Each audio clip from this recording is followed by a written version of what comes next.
Welcome to another video lesson in statistics and probability. Our today's topic is computing for the parameter and statistics.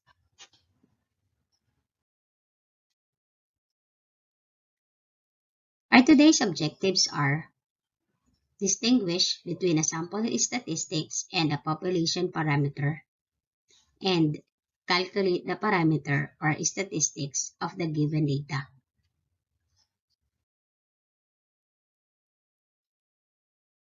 Let us start with parameter. Parameter is a measure that describes a population.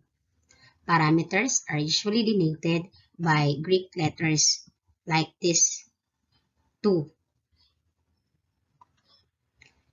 It is a numerical measurement describing some characteristics of a population.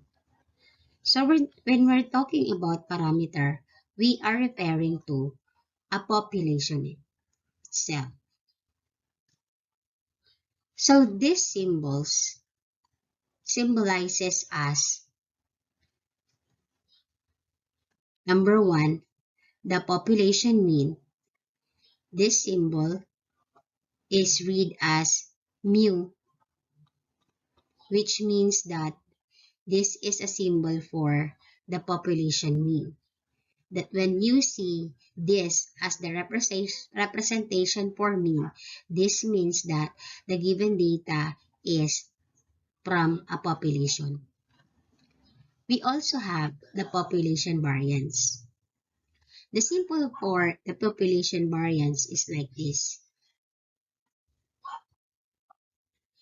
And of course, the third one, if we have variance, we also have the population standard deviation. Take note that standard deviation is always the square root of the variance, so the symbol for standard deviation is just this one. The population mean is the mean of the entire population. It is computed using the formula. Population mean is equal to the summation of x. This symbol is read as the summation of x divided by capital letter N. And what are these symbols stands for? Population mean is for this symbol. X is the given data. And capital letter N is the population size or number of cases.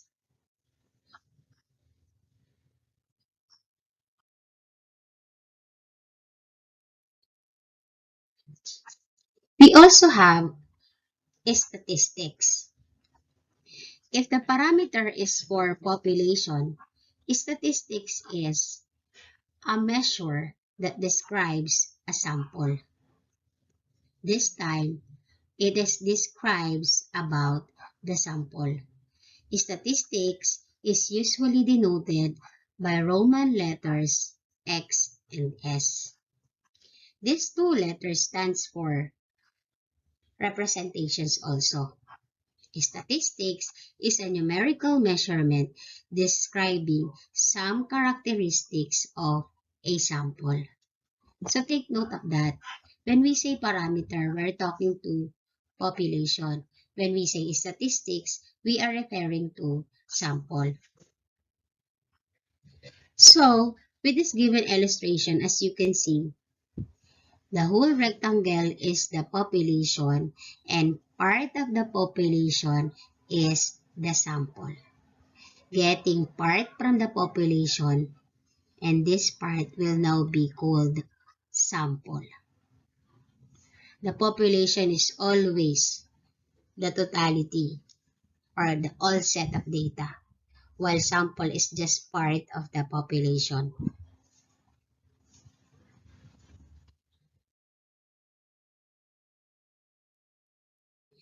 Okay, going back to parameter.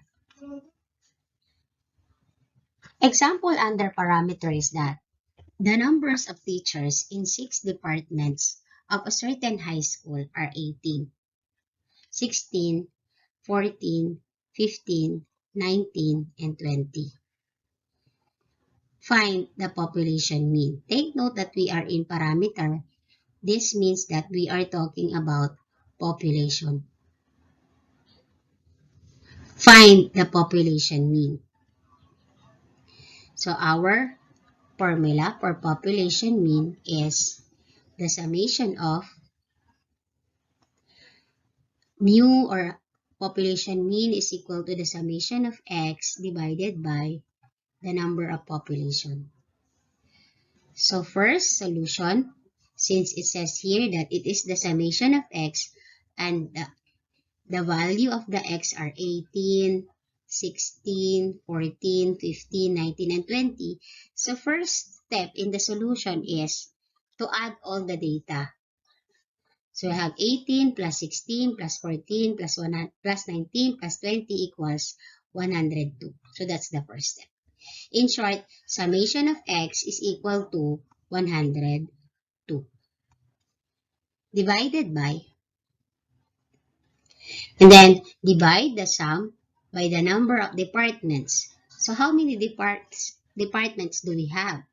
6. It's 1, 2, 3, 4, 5, and 6. So we'll divide it by 6. 102 divided by 6 will give us 17. And here it is. Therefore, the population mean is 17. So population mean is equal to 17. So that's how we get the population mean. We also have the population variance and the population standard deviation under parameters, since again it is about population. Population variance and standard deviation are widely used measures of dispersion of data in research. So the population variance, its symbol is like this, is the sum of the square deviations of each datum from the population mean divided by the population size. So, what is that? The population standard deviation is the square root of the population variance. And here is their formula. Variance is equal to the summation of x minus the population mean squared divided by n. This one is the summation, x is the given data, minus the population mean to the second power divided by the population size. And of course, the standard deviation is just and always the square root of the variance.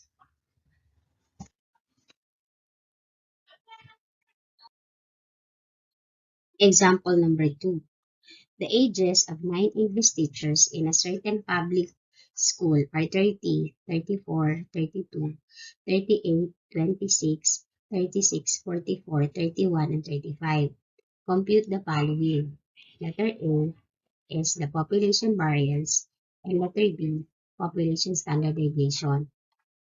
So let's have the solution. Step 1, we will compute the population mean. Take note that population mean is equal to the summation of x divided by the number of population. So for us to get the population mean, we have to get first the summation of x. Summation of x is the summation of all the ages. So adding it up, 30 plus 34 plus 32 plus 38 plus 26 plus 36 plus 44 plus 31 plus 35. This will give us 306. So we will have here, summation of x is 306 divided by the number of population is 9 because it's 1 to 9.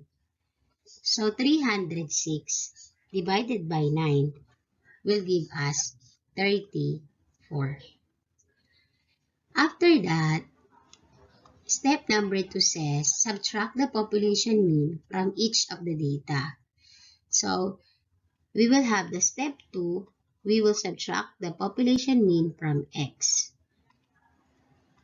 So we have 30 minus 34 is equal to negative 4.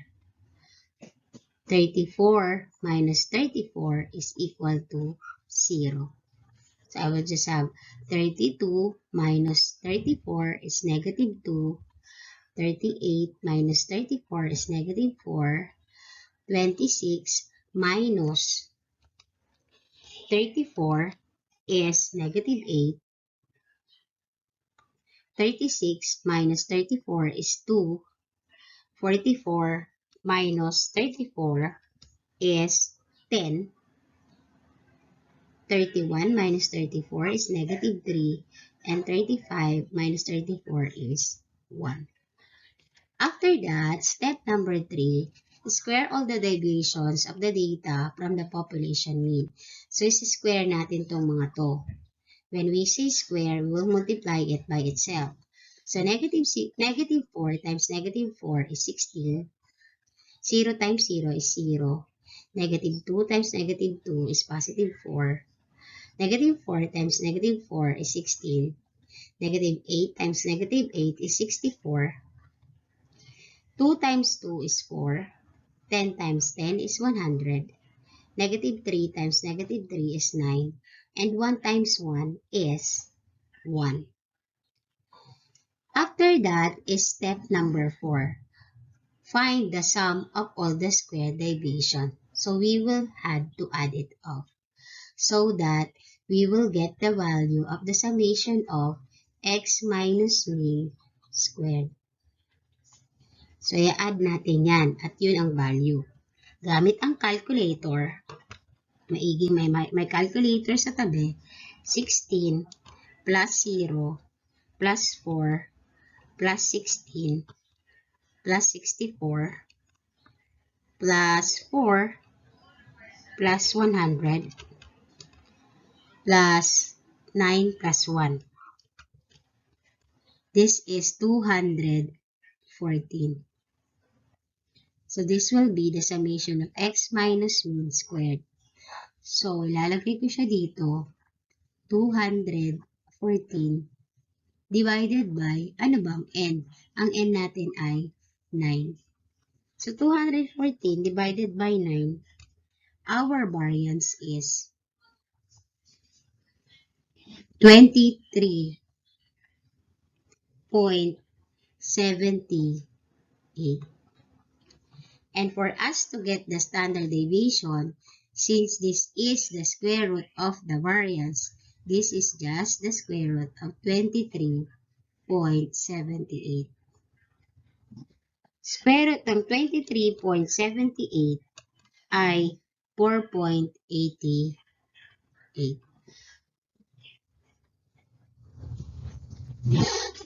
This is now the variance. Answer for letter A. And this is the standard deviation. Answer for letter B.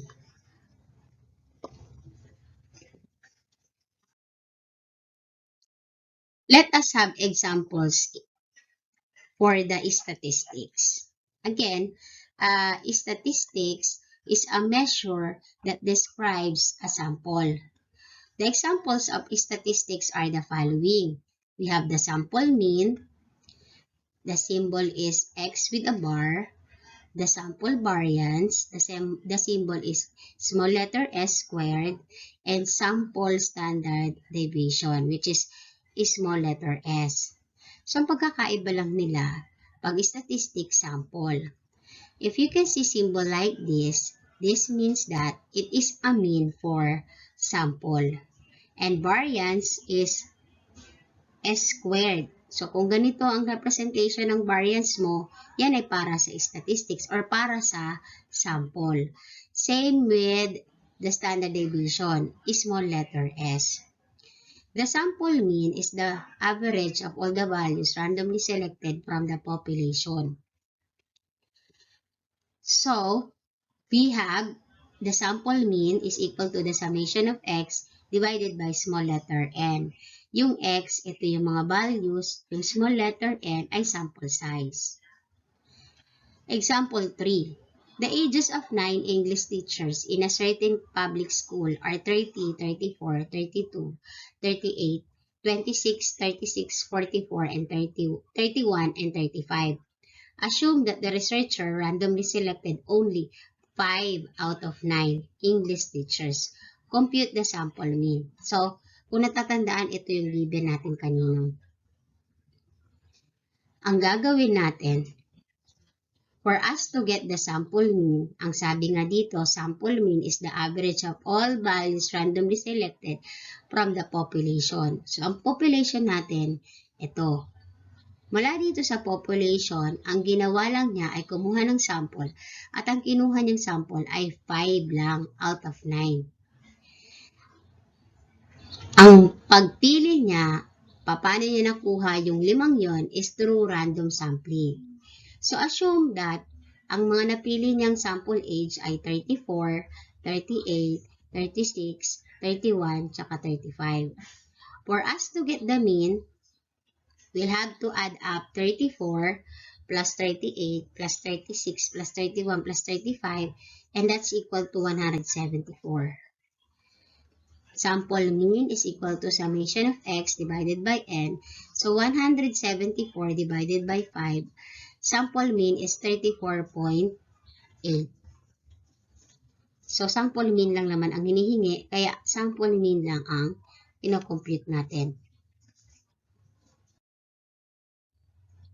So we also have sample variance and sample standard deviation mula sa example natin kanina.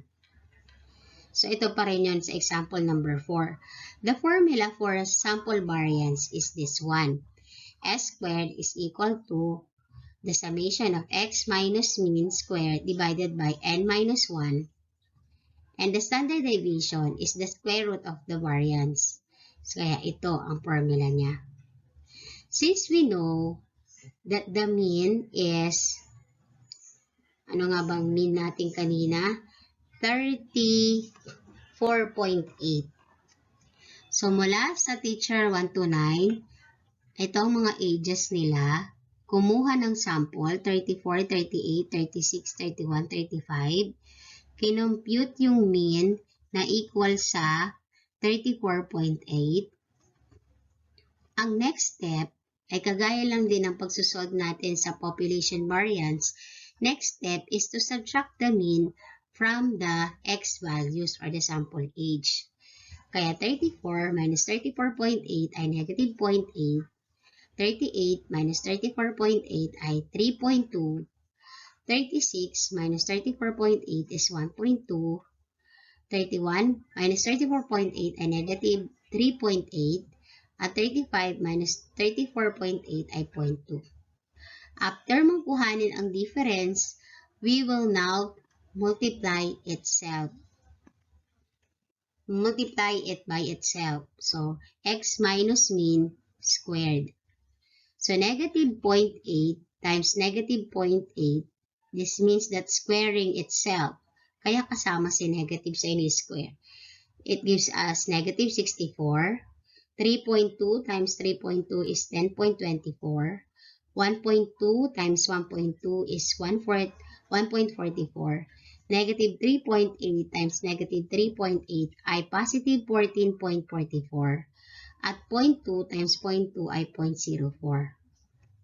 Ia-add yan lahat, kaya nakuha yung 26.8. Mula dyan, yan ngayon ang magiging value mo ng summation of x minus mean squared, 26.8. Ang denominator divided by n minus 1, ang n natin ay 5 kasi 5 yung sample na kinuha. 5 minus 1 is 4. So, 26.8 divided by 4, ang variance natin ay, sample variance is 6.7. For us to get the sample variance, i-disregard nyo lang to. Disregard nyo lang to. Kasi this should be Wait. Mali ako nang in-erase. This should be square root of 6.7 only. So when we have the square root of 6.7, the answer is 2.59. Still have, tama pa rin naman to, 2.5884, and rounding it off to the nearest hundreds, our answer is 2.59. So the sample variance is 6.7 and the sample standard deviation is 2.59. That's how we get the sample variance and standard deviation. Remember that the population mean is the mean of the entire population. It is represented by the Greek letter mu and is computed using the formula population mean is equal to the summation of x over the population size. Population variance is equal to the summation of x minus population mean squared divided by the population size. The population standard deviation is the square root of the population variance. That is, standard deviation is equal to the square root of the summation of x minus population mean squared divided by the population size. The sample mean is the average of all values randomly selected from the population. So we have sample mean is equal to the summation of x divided by the sample size. So I have here an activity wherein we will to test your understanding about the topic. So with here, we will list down all the symbols for parameter and the symbol for statistics. Symbol for parameter, this means that we are talking about population, and statistics is about sample. So when we're talking about mean for population, its symbol is the mu. And the formula for finding the population mean is equal to the summation of x divided by the population size. For the symbol, as we are talking about sample, the symbol for mean is the x with a bar on top. This is still the summation of x divided by the sample size, small letter n. Oh, wait. Hindi pala to dyan. Symbol lang pala yan dyan. So, our formula will be in this part. This is summation of x divided by sample mean. Okay, variance. For variance, we have this one as its symbol. While for statistics, we have the small letter s squared.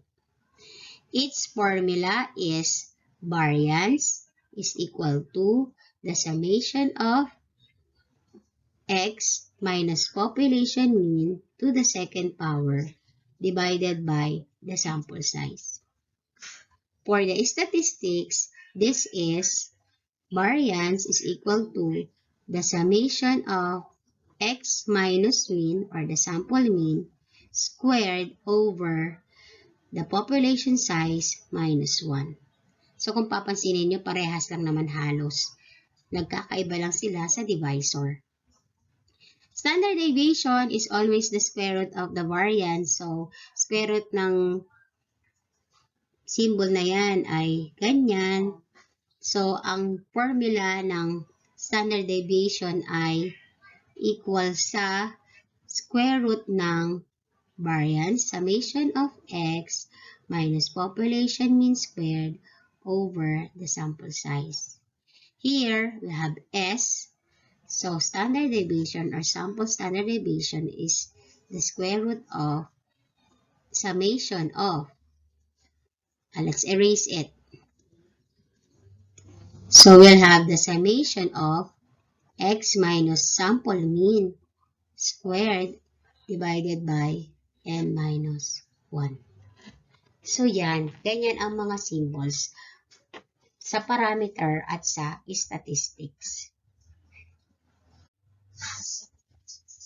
So we have here the independent practice 1B. Pag ganito naman, kailangan computin. So, kailangan mag-ready ng calculator pag ganyan.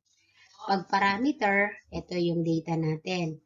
Pag statistics, itong sample ang data natin.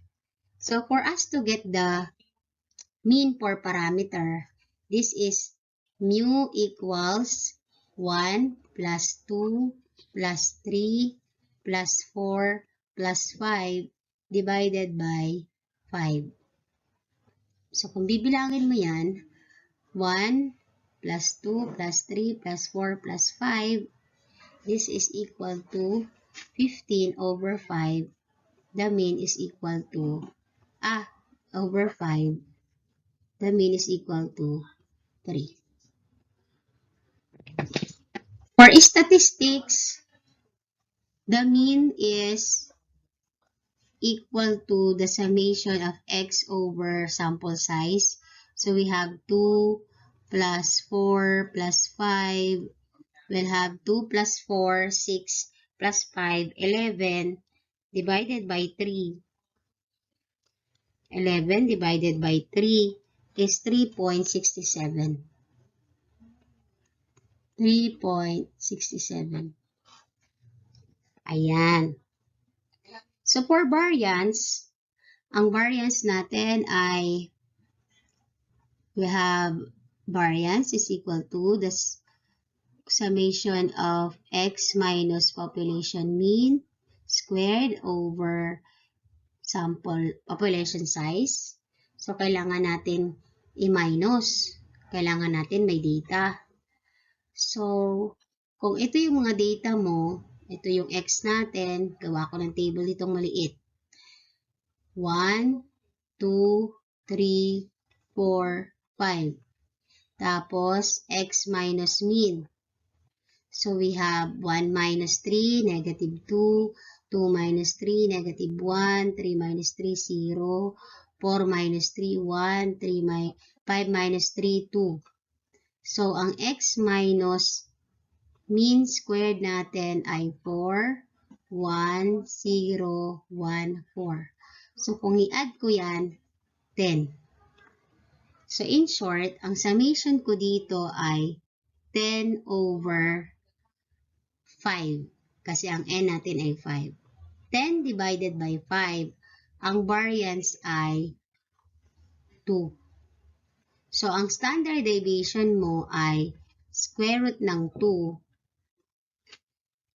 Square root ng 2 is equal to 1.41. Again, ang variance ay 2. Ang standard deviation mo ay 1.41. Dito naman sa sample, ang formula niyan ay summation of x minus mean squared divided by n minus 1. Kung gagawa natin ng table yan, so our x are 2, 4, 5. X minus mean. 2 minus 3.67. 2 minus 3.67 ay negative 1.67. 4 minus 3.67 ay 0.33. 5 minus 3.67 ay 1.33.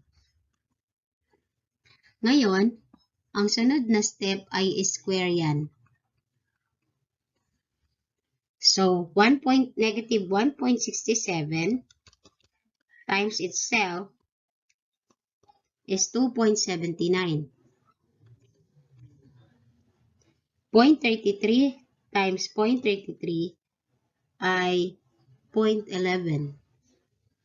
Rounding off the answers to the nearest hundreds, 1.33 times 1.33 ay 1.11. 0.77.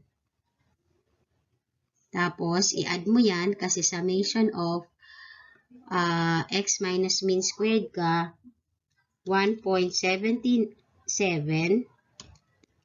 plus 0.11 plus 2.79, yan ay 4.67.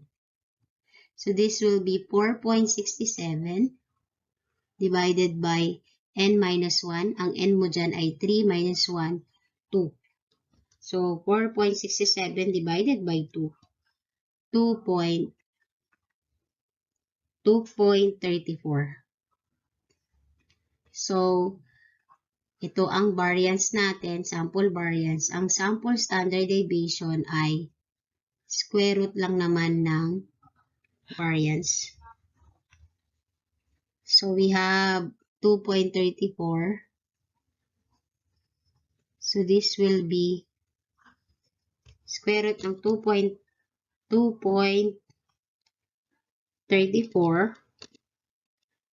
Ito ay 1.53.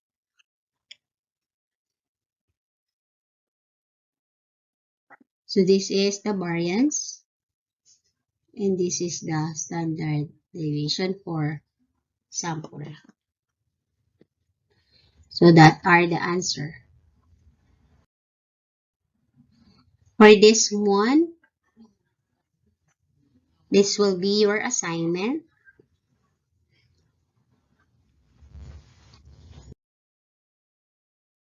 And that's all for today. Thank you, and may you have learned about identifying statistics and parameters. May you able to compute for the sample variance, sample mean, sample standard deviation, as well as population mean, population variance, and population standard deviation. Goodbye and stay safe.